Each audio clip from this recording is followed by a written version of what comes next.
Okay, so welcome to Being Negative. The title of this lecture is Negation Theory, so the first part of it will be a lot about proof and rejoinder, which may be a repeat for some.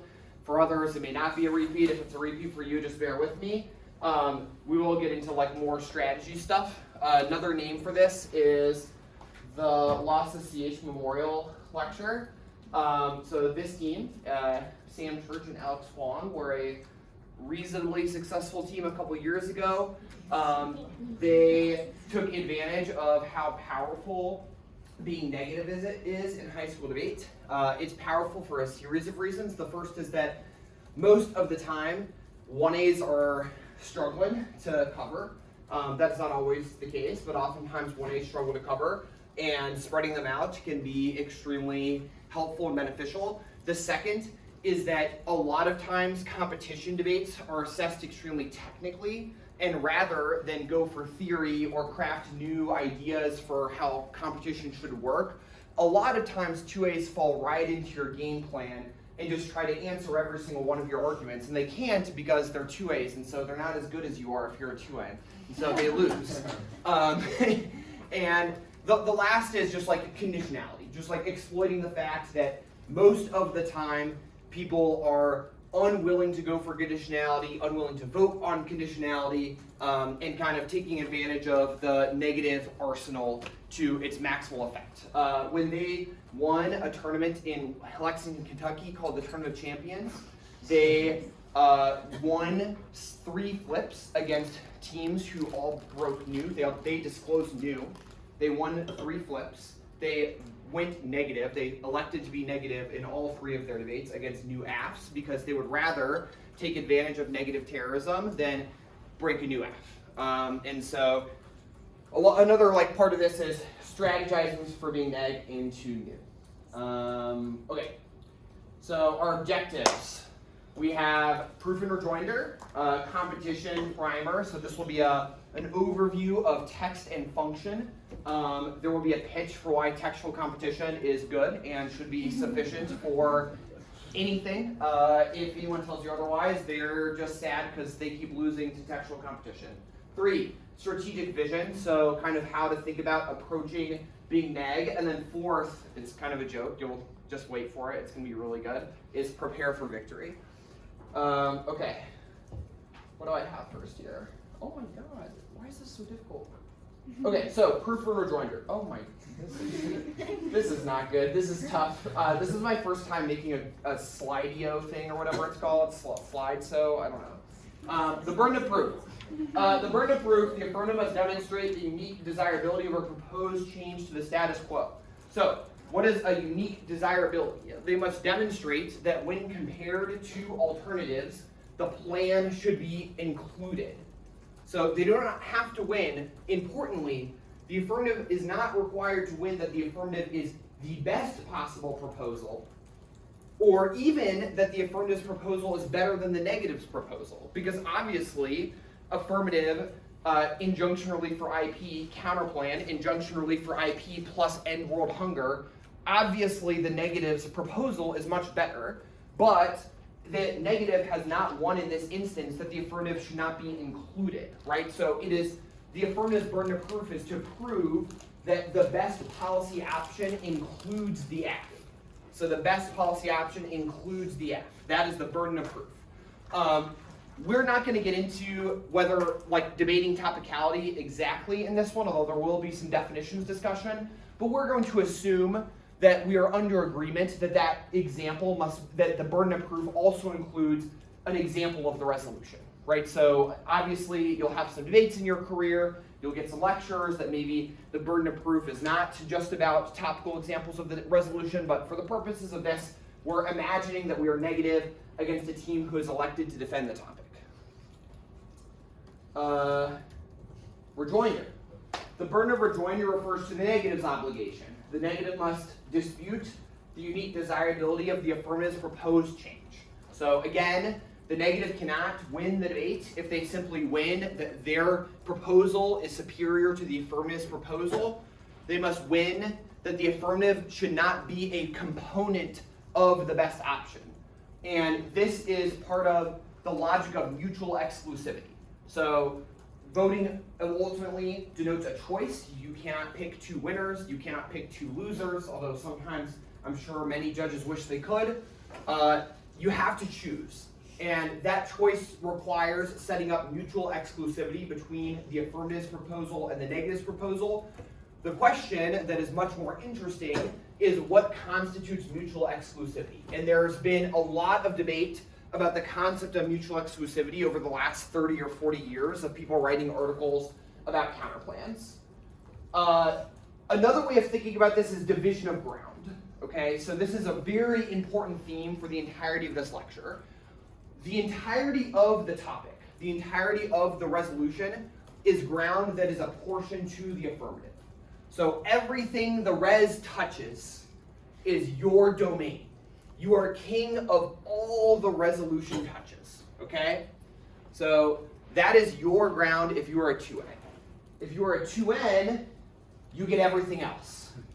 Anything the resolution does not touch is a ground that is apportioned to the negative. Okay, so that is another way of thinking about the division of ground and competition. Wow, this is the elephant graveyard, obviously, but the resolution is not so good on this screen. Okay, any questions so far about proof and rejoinder and the division of ground?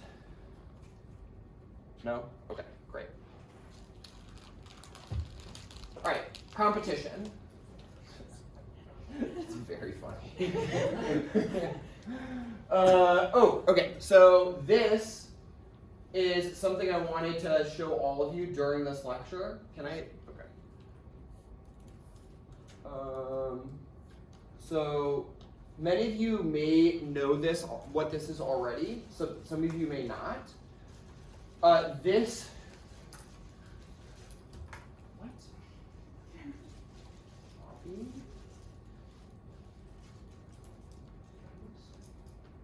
Okay, this is the Digital Speech and Debate Initiative Theory Library. This is a photo of Roger Soltz, who is a member of the debate community for a very long time, wrote a bunch of articles for Kentucky. This is an archive of tons and tons of debate theory articles. Have any of you looked at this archive before? No? No one? Okay, so one that I think is particularly good is this section on counterplans. So you'll be able to see all the way back till 1943 what people were thinking when they were writing about counterplans and how things changed over time. And they have articles all the way up to 2020, which is, okay, RG. I don't know what this one's about. I haven't read that one. This, if you've heard of positional competition, this is where that notion comes from. There's an incredible amount of resources here, and one that inspired me to do this lecture was my favorite one in here, which is this, right here. Well, not this one actually, but this is one of them. So this article I think is incredible and will help you a ton with thinking about competition and permutations. And then there's another one called, oh no, that is the right one, okay, yeah. So it kind of goes through a bunch of different, and then I just press this.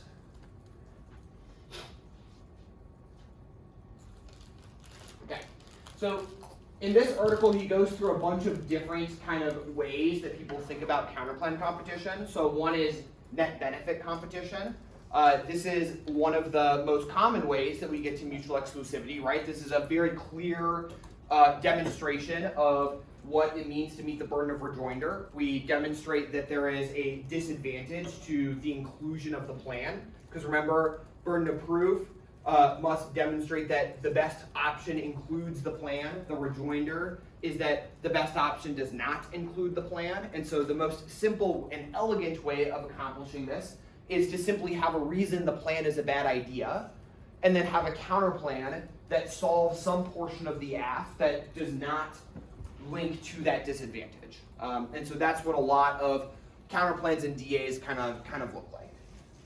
There are a bunch of other really interesting ones though, like jurisdictional competition, which I don't think anyone here has probably ever had a debate about, but there used to be this notion that judges only had the jurisdiction to decide certain issues. So you may, in an international fiat debate, for example, have heard arguments that the judge only has jurisdiction to decide domestic issues. They do not have the jurisdiction to decide what the People's Republic of China should do, for example. So a counterplan that fiated that country would be outside of the judge's jurisdiction to decide. There's functional competition, which in this article was described as redundancy. Philosophical competition, which is that the affirmative and negative have different philosophies. So this is pretty common now in critiques. Ban the plan, and a bunch more. So this resource, I think, is one of the best ways to get better at theory, because you will kind of understand the origins of a lot of these ideas and how they evolved and changed over time. And most importantly, like, the best thing to take away from this lecture is that there is no one right way to beat a 2A. There are many ways to beat 2As, and there are many ways of thinking about competition. So some people will tell you that competition is textual functional, some people will say it's philosophical, some people will say that the only way that textual competition makes sense is if the text itself has function, which means textual competition doesn't, mean anything. None of these things are correct, because it's not like 2 + 2 is 4. Debate is not like math. It is not like, we cannot use reason to know for certain what is correct and what is incorrect. It's just a question of different perspectives, and all those perspectives are important, and being able to adapt to your judge pool is even more important. The language of text and function is an important one to master, because if you show up to a tournament and there's 150 judges in that tournament, and you have like 50 or 60 who you feel good about going for process, probably about 80% of those people are familiar with text function. And so that is an important reason to learn it. Speaking of, I think I have text function next. Oh, no, this one is next. Okay, so next really important theme. If I were a 2N and I wanted to tattoo a message on myself, I would get this. If it competes, it's legitimate. What do I mean by if it competes, it's legitimate? Any ideas? Yes?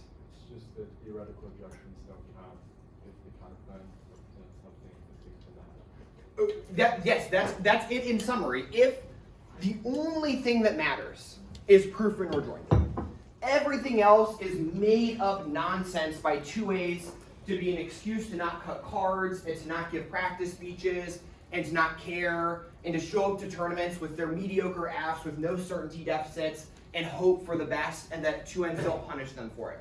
They're all fake, they're all wrong, they're all nothing. The only question is, does the counterplan rejoin the plan? If the counterplan disputes the notion that the plan is the best policy option includes the plan, then the counterplan is by definition legitimate, because it's predictable, because it disagrees with the aff. The aff has unlimited time to prepare and to identify deficits. They know process counterplans are inevitable, that they exist. They know disads will exist. And so if the counterplan is apportioned to the negative, remember, like, look, 2As get everything the res touches.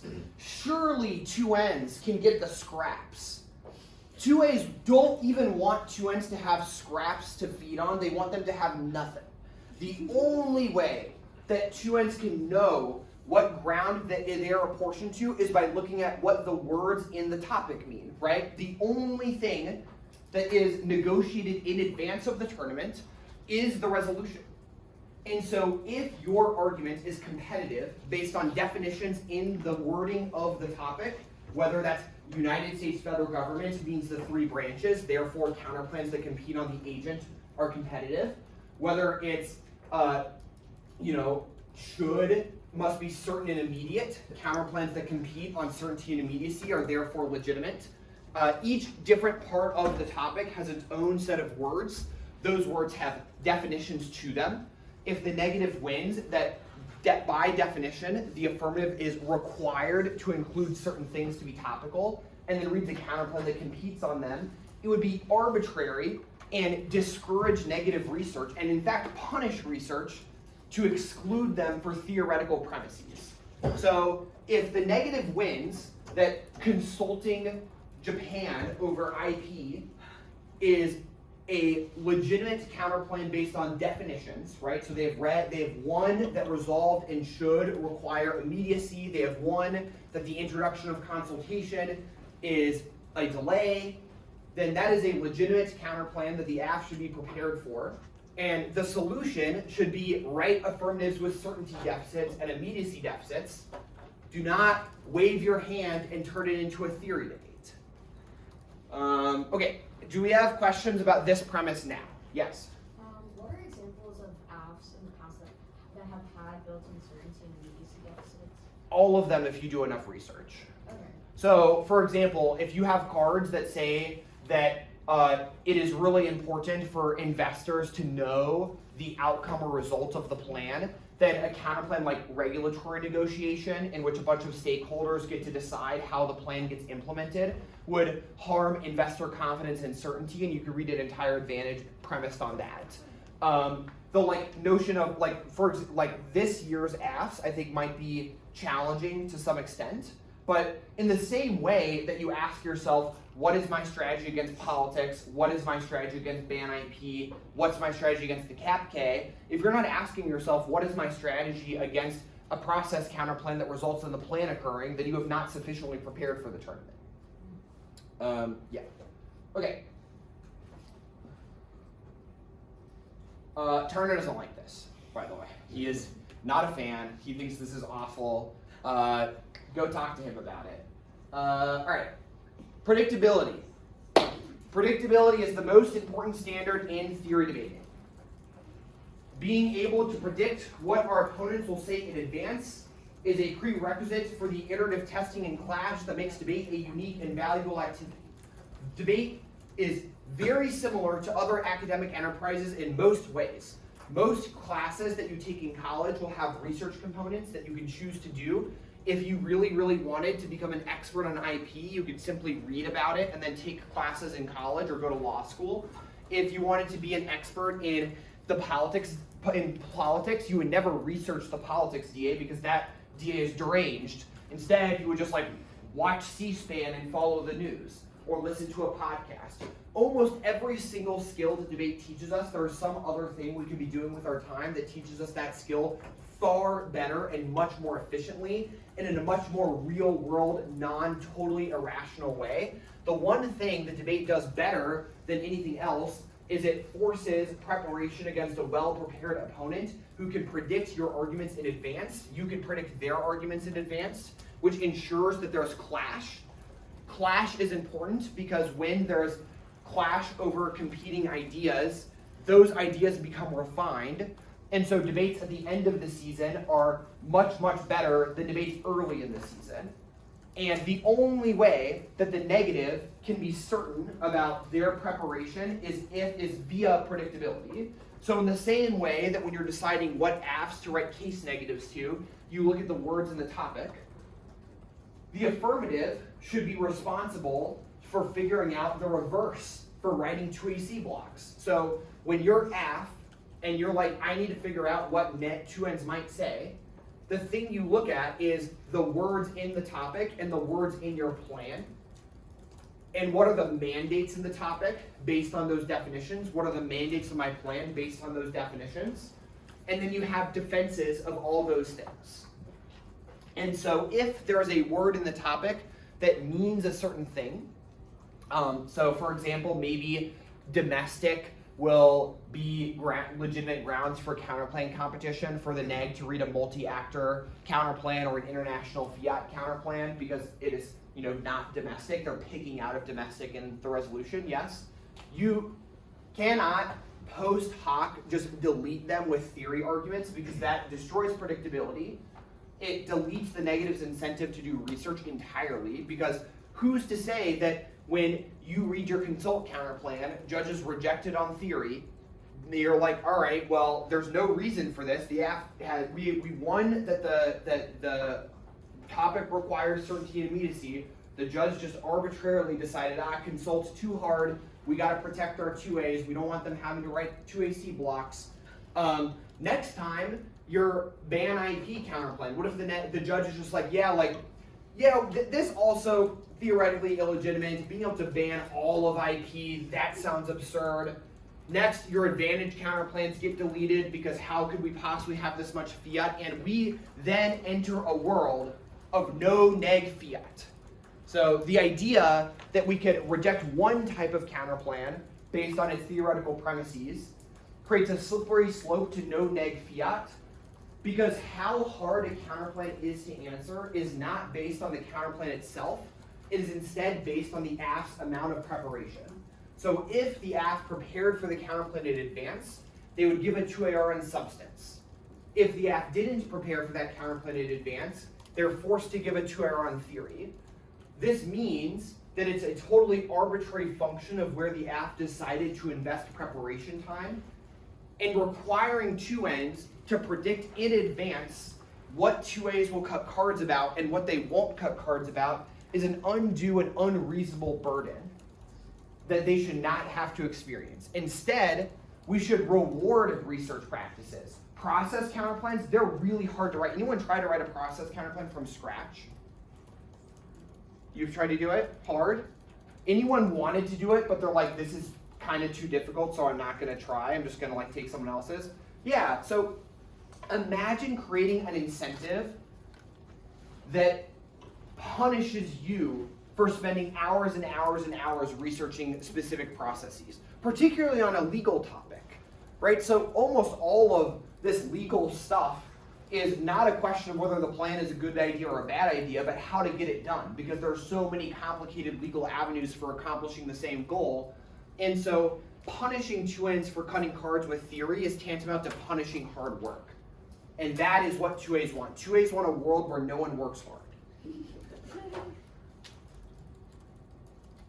Okay. Oh, oops, missed this one. All right, so no non-res theory is the other side of this. If it competes, it's legitimate. So when you are negative and you are making arguments about that rely on negation theory and the burden of rejoinder, you should be making arguments that only the resolution should be the division of ground.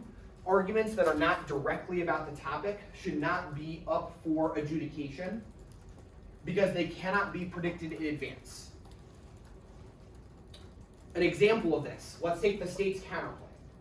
Let's imagine that you are running a new team, you're researching about an affirmative, you find a solvency card that compares the aff and the neg, the federal government versus the states. You encourage your teams to write a state's counterplan.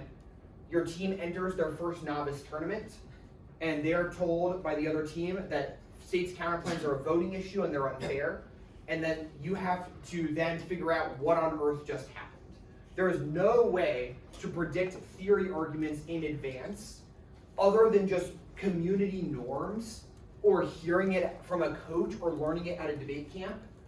And so for that reason, non-res theory is unpredictable and arbitrary and self-serving, and is really bad for new programs and new schools entering debate, because they could have never possibly predicted that the counterplan they spent all of their time preparing was illegitimate because someone Control-C, Control-V'd a 50 states bad block from somewhere and they dropped it because they didn't have a 2NC to it.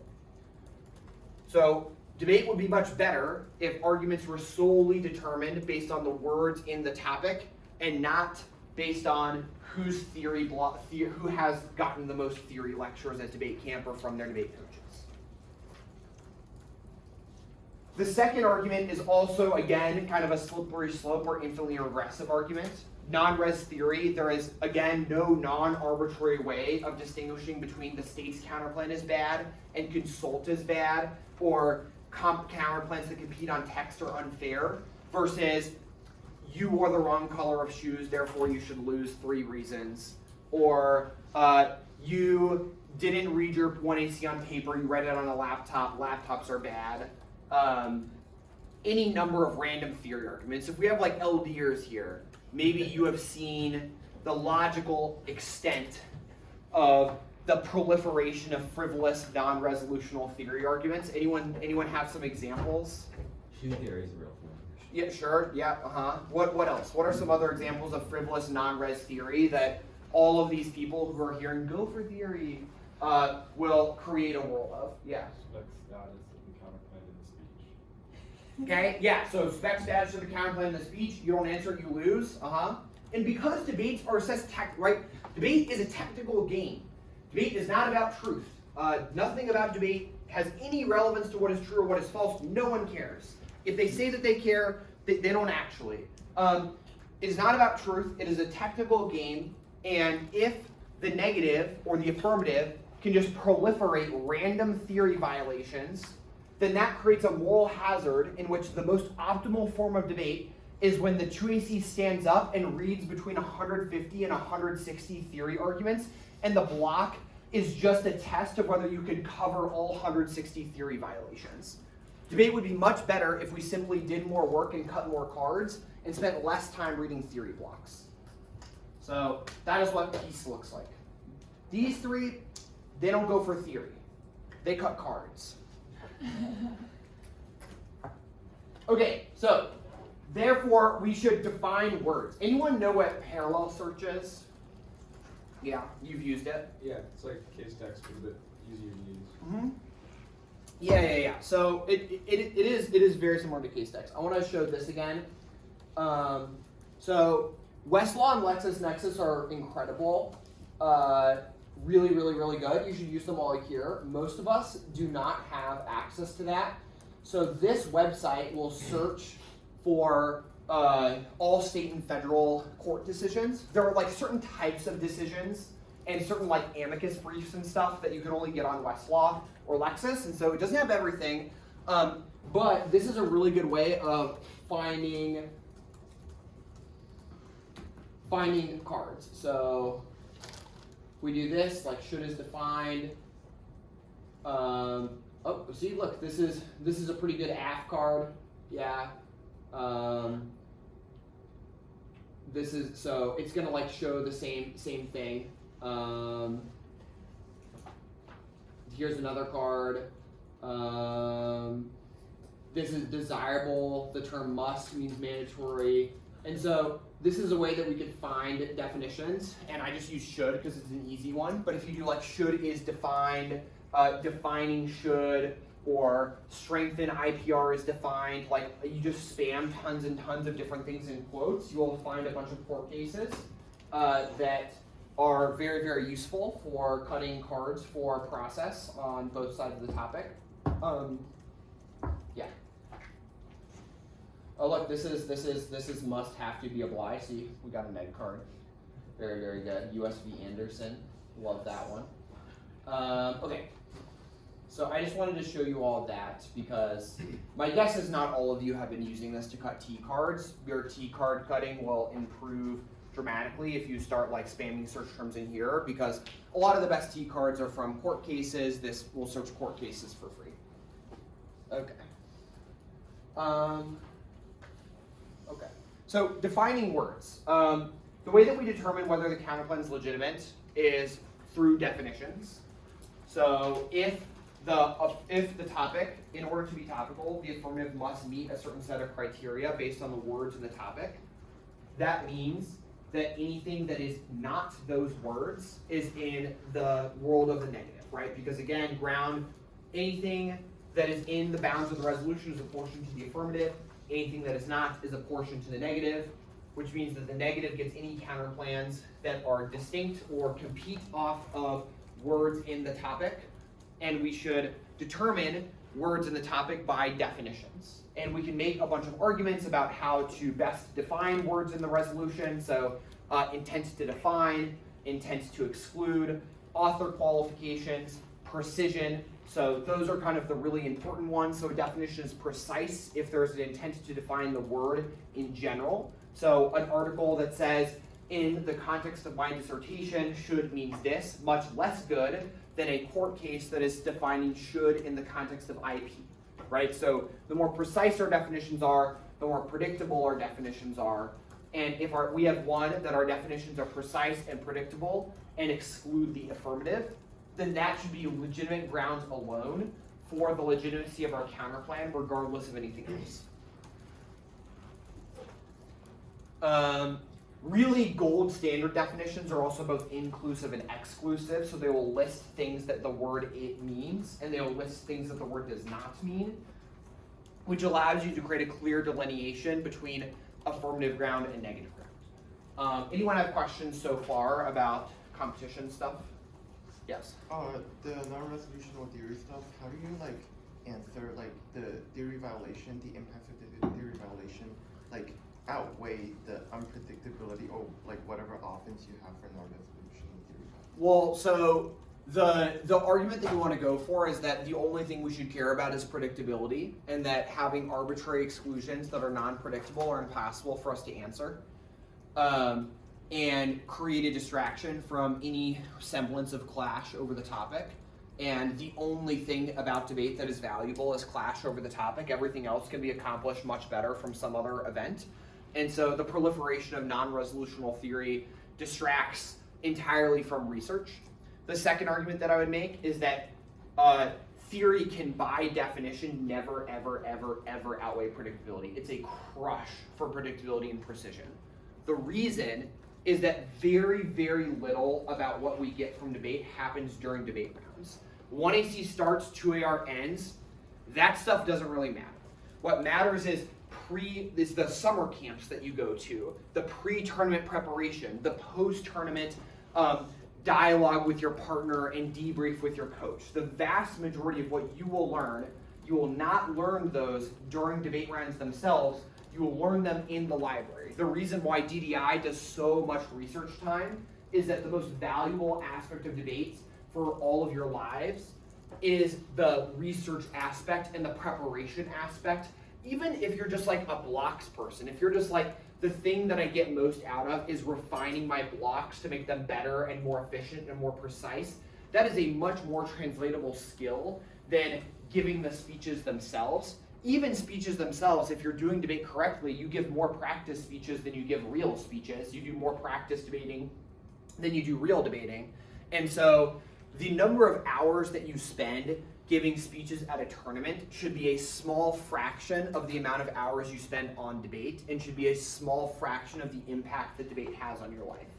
And so a small risk of an impact that affects predictability and preparation outweighs an enormous risk of unfairness in a debate itself. So I'll say that again. A very small risk of an impact that affects the research and preparation process outweighs a massive impact that affects the fairness of the debate itself. And let's be honest, like most debates are unfair not because of the next counterplan, but because there's like a lot of discrepancies in your preparation process. Now, some of those are more structural, so some people have more time to prepare. If you work another job, you have less time to prepare than others. If you have less access to resources and coaching, you have more structural disadvantages. But the vast majority of time, whether a debate is a fair competition, is almost entirely determined by pre-round, pre-tournament research. People with years and years of debate experience who have worked thousands of hours to prepare are almost never going to lose to novices. And it's because the vast majority of what we learn happens before the tournament ever starts. Does that answer your question? Yeah. Okay. Okay, so counterplan competition. Counterplans compete on one way of thinking about counterplan competition. It's not the only way, but it is a way. It is a relatively prominent way that is important for you to know. Or they compete on text and function. Anyone want to define TF for us? Yeah? Like define textual function. Yeah. A counterplan is textually competitive if its net benefit is based off of an exclusion of the word in the plain text. Mm-hmm. And a counterplan is functionally competitive if its net benefit is derived off of the mandate of the plan. Yeah, that's correct. So counterplans compete on mandates. Counterplans compete on words. Those are kind of two very easy ways of determining whether a counterplan is competitive. And we'll go through each of them. So, textual competition. We look solely at the text of the counterplan versus the text of the plan. Why is this good? Well, it's by far the least arbitrary, and it is by far the most objective. It's not close. Functions can mean kind of anything. What is the mandate of the plan? Who here who here is a 2N? Any 2Ns? Only 2 or 3 2Ns. That's sad. Okay, so you ever CX a 1A to try to get what the mandates of the plan are, and they tell you nothing? They're just like, that's way the plan that could be done. I don't know. Who knows? We'll decide in the 2AC. So it's really, really hard. If we lived in a world without textual competition, we would be living in a 2A's world, and the 2A already has all of the stuff that the resolution touches. They've got enough.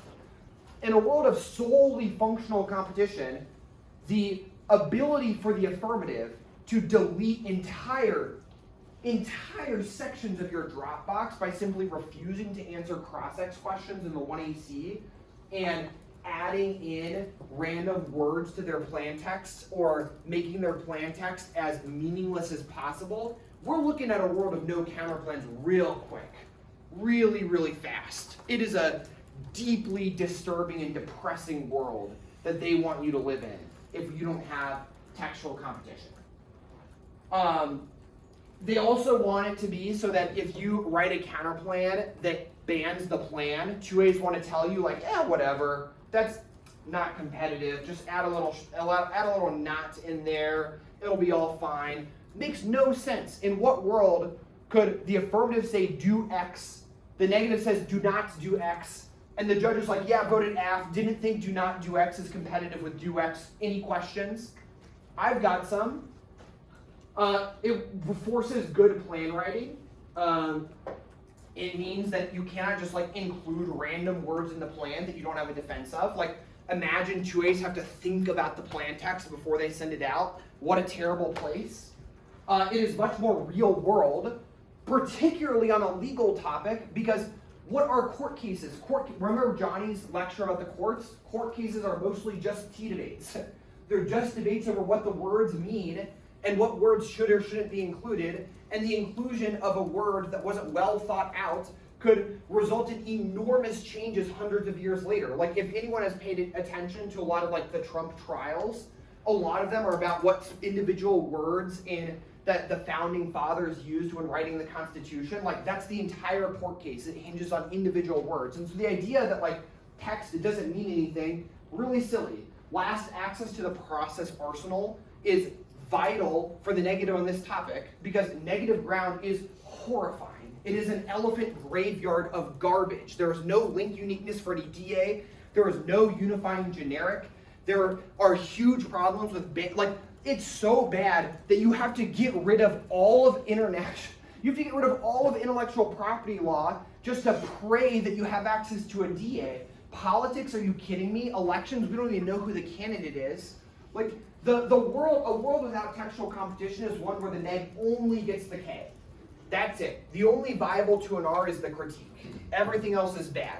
Yes, you could go for DA case, I guess, but going for DA case when your 1NC has a bunch of counterplans that the 2AC can just wash their hands of and read 7 minutes of answers to your one viable DA because politics is 0, is a world where the AF win percentage hits 90, 95, 98, 99. These people will never be satisfied with a high enough affirmative win percentage, ever. They will never be satisfied. They will always want more.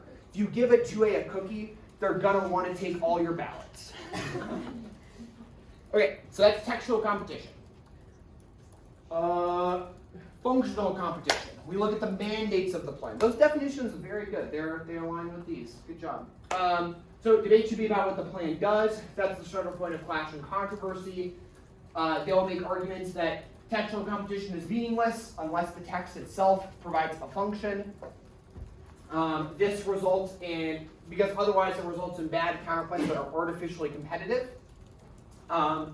Again, like, I think the notion of what is artificially competitive is relatively arbitrary because it is a question of whether or not the disadvantage could be gone for against the plan on its own, right? So if I said, like, the consult counterplan with a net benefit that says consulting the WTO is good because it causes, like, WTO harmonization, which is key to trade, depending on the quality of your link evidence, it determines whether or not it's artificially competitive or not.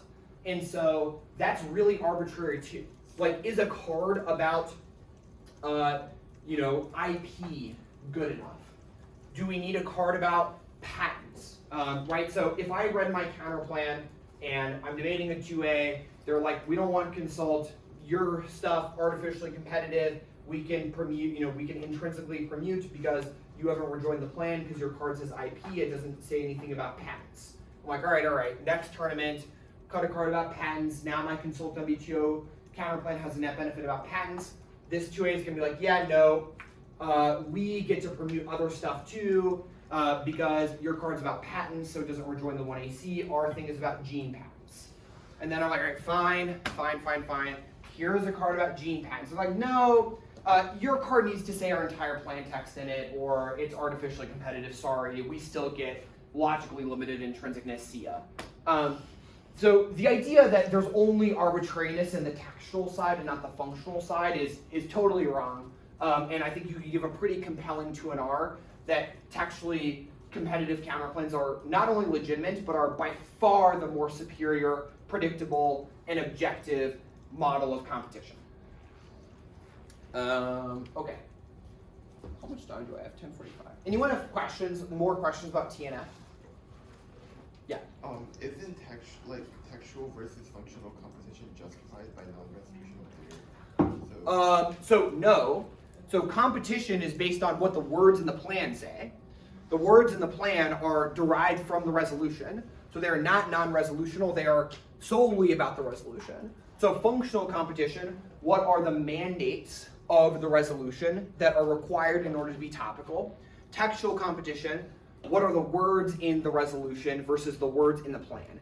In the case of textual competition and functional competition, the affirmative provides an example of the topic, and so the counterplan competes on that example, but it is solely derived from the resolution. Now, if we were to say that we should, pretend that should means one thing when we're aff and another thing when we're neg because we don't like writing 2ACs to process, that would be a non-resolutional and incredibly arbitrary exclusion on the part of the affirmative.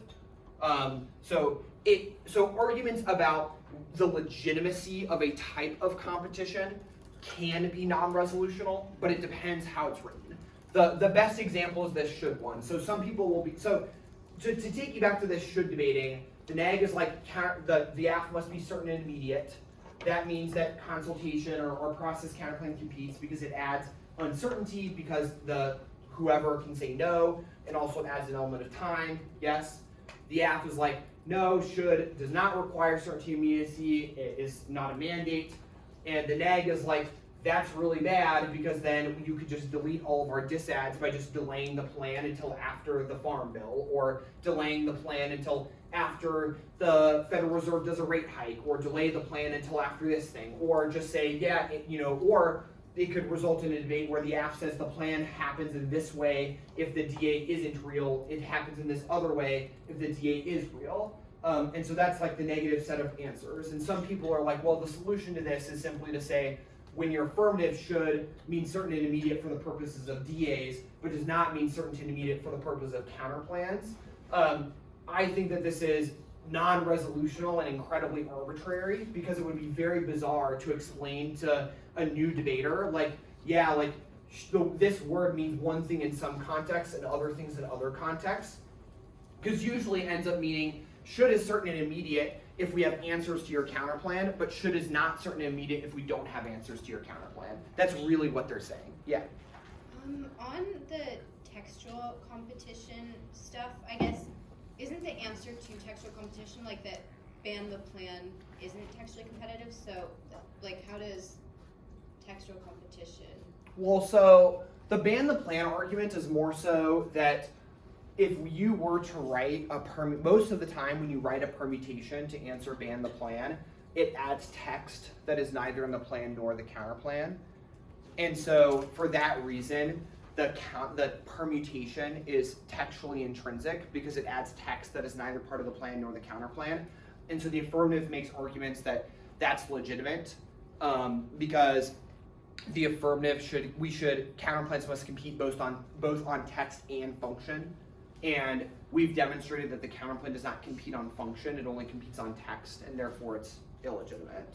Or therefore the permutation is legitimate, rather. So a lot of times the legitimacy of function, and text have more to do with what constitutes a legitimate permutation. So I kind of like assumed some knowledge here, but like permutation is legitimate if it includes all of the plan and some or all of the counterplan.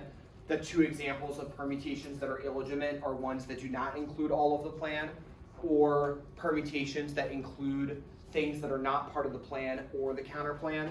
If you are saying counterplans must be both functionally and textually competitive, what you are saying is that you can add text as long as you don't add function, or you can add function as long as you don't add text. And the negative wants to say that you can neither add function nor text. Does that make sense? Yeah. Okay. Yeah. I'm confused. Isn't like you have to be both functionally and textually competitive? Isn't that an aff argument against process counterpath? Like, is the argument here that you have to only be textually competitive? Or? Yeah. So the neg answer to counterplans must be both functionally and textually competitive is counterinterpretation. Counterplans must be functionally or textually competitive.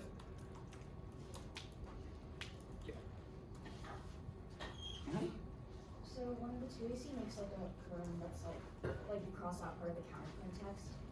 Does that prove that it's not functionally competitive or not? Well, it depends.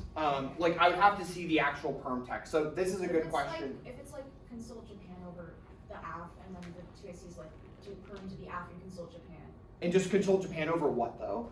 Like it just says consult Japan. Yeah. So like I think that the negative answer to this one should be is just like this permutation is illegitimate because there is no thing to which we are consulting over, so it doesn't make any sense. But does that mean that it's not textually competitive? Well, so if it depends how the counterplan is written. So the counterplan can be written in a way that changes certain textual things that makes that permutation not make sense. So it just depends how the counterplan is written. So textual competition, if textual competition is sufficient for competition, and it can result in the neg doing weird stuff with their counterplan text in order to make counterplans compete.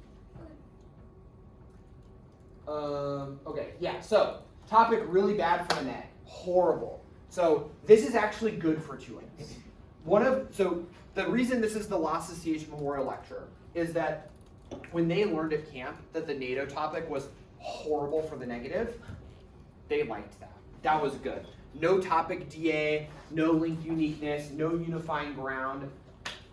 That's when process comes to play, right? That's when neg gets as much conditionality as they want comes to play. You should be taking advantage of the fact that community perception is extremely in the direction of aff bias to be like in the cases of theoretical disagreement or in the case of particular takes on competition, you should err in favor of the negative, because otherwise you're creating a world where the negative cannot win debates. Because there are thousands of affirmatives, right? Each different area of law has multiple categories. The affirmative can change any of those categories in any sector that they want to. The word strengthen means basically nothing. There's maybe a card that's like it excludes administrative changes. Promise you that teams are going to still say administrative changes and that topicality argument is going to lose a lot of debates. And there's really no limit on what the aff can say. There are no DAs because the topic should have probably been weaken IP. It should not have been strengthen IP because the US IP is already the strongest in the world. And so if you don't get your process arsenal, you are left with the should critique. So the fiat K, or DAs that do not have uniqueness. And if you go for DAs that do not have uniqueness without a counter plan that fiat uniqueness for it, then you're in a world of pain. And in fact, like the affirmative is already trying to get rid of your one trick to generate uniqueness. So the affirmative is like, IP over like the Bayh-Dole Act or something like that. And the neg says ban IP, net benefit, patents are bad for 3D printing. The aff is already trying to tell you, friends, do the plan and ban patents on 3D printing. Come on, like solves your DA, LOL, you're a loser. they're already trying to come for your one ability to generate link uniqueness. If you do not fight back and fight back hard, they will take everything from you. You will have nothing but Ks. That's it. You'll be going one off cap. Everything else will be zeroed by these unhinged permutations that are attempting to delete not just the neg process arsenal. Remember when I told you, if you delete the process arsenal, they're going to come for ban. They're going to come for your advantage counterplans. They're going to take everything. And they are already trying to take ban IP by saying, do the plan plus ban the thing for the net benefit. Because the 3D printing bad is not a disagreement with the aff. Come on. And it's like what's the neg supposed to do? What are 2N supposed to do? It's brutal. And so that is why you should determine things solely based on scope of competition as things in the aff ship, everything else neg. Okay. We almost are out of time. I need, oh god. Okay, well, we're gonna go fast through strategic vision. Counterplan for everything. So this was supposed to take like 25 minutes, but we were just gonna like think, you could do this on your own time. We were just gonna imagine you're debating neg against new. You should have a counterplan for each portion of the resolution. So you need a counterplan that competes on USFG, so like an agent counterplan. You want a counterplan that competes on strengthening. You want a counterplan that competes on domestic. So you want to make sure you have a counterplan that is an international fiat counterplan or a multi-actor counterplan or something like that. You want a counterplan that competes on IPR, and then you need a counterplan that competes on each one of these different areas. So that would result in a 1NC that is and we obviously are competing on resolved and should, because why not? So we want at least 1, 2, 3, 4, 5, 6, 7 counterplans in the 1NC that compete off each of these individual things. And then our advantage counterplan, we want to compete on each scenario. So we get to, each internal link is an opportunity for the negative to test each of those internal links. So if the app has 2 advantages with 4 scenarios each, you should have at least 8 planks to your advantage counterplan to test each of those scenarios. So we're at 7 counterplans plus a multi-plank advantage counterplan with 8 planks. And we should probably also test the philosophical competition of the 1AC, so we should also have a K. And so we should be saying 9 off, 7 to 8 planks for our advantage counterplan. That's like bare minimum. That is what the negative should be doing. The reason is that they gave us a topic with no link uniqueness. You give 2N's a topic with no link uniqueness, they can do whatever they want. That's the rules. Yeah, so obviously we kick planks. Anyone who tells you otherwise is wrong. Multi-plank is unquestionably good. As long as you have a solvency advocate for each plank, it is legitimate.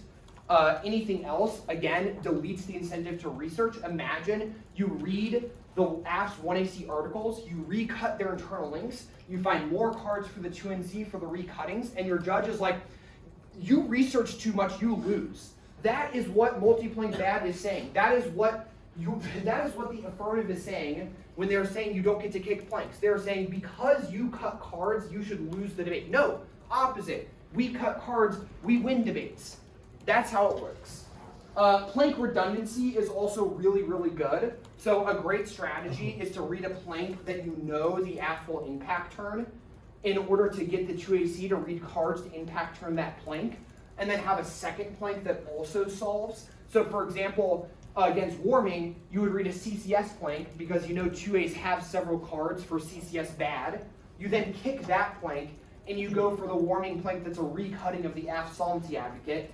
It's legitimate to do this because the counterplank, each plank has a card attached to it, and if a plank has a solvency advocate, then it's legitimate. All right, any questions about advantage counterplans? We're running out of time, sorry. All right, 3 ways to win a debate. First, DA case. This is the best way to win a debate. We want to do this. Every 2N wants this. Guess what? They use stop with no link uniqueness. It's gonna be hard to do. You gotta have a counterplan that generates uniqueness for DAs, and then 2, solve the advantages, i.e. planks for an advantage counterplan. So your ban IP counterplan should say ban IP, advantage counterplan out of each scenario, and then have a DA.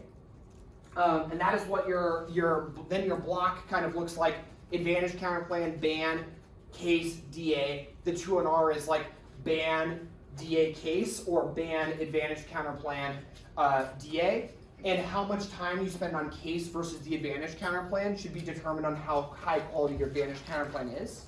So if your advantage counterplan is really, really good, you spend more time on that, less time on that scenario. If your advantage counterplan is really bad, you kick it, and then you spend more time on that scenario. Formula 2, process. Wanted to spend a lot of time here, but ran out of time. That is a counterplan that results in the plan. Again, counterplans only need to meet on text or function, not text and function. Anyone who tells you text and function hates you. Formula 3, if you're a 2N. Formula 3 is critiques. So the best way to go for critiques in the current meta is to simply tell the app they don't get to weigh the plan and delete their offense via framework. Last, this is the whole victory section. You do all of that, you will win your neg rounds. Absolutely. You just have to emphatically defend your right to exist as a 2N. The 2As do not want you here. They do not want you around. They do not want a model debate that encourages research. They want a model debate that encourages laziness. We, as 2Ns, must combat that malarkey. Thank you for attending.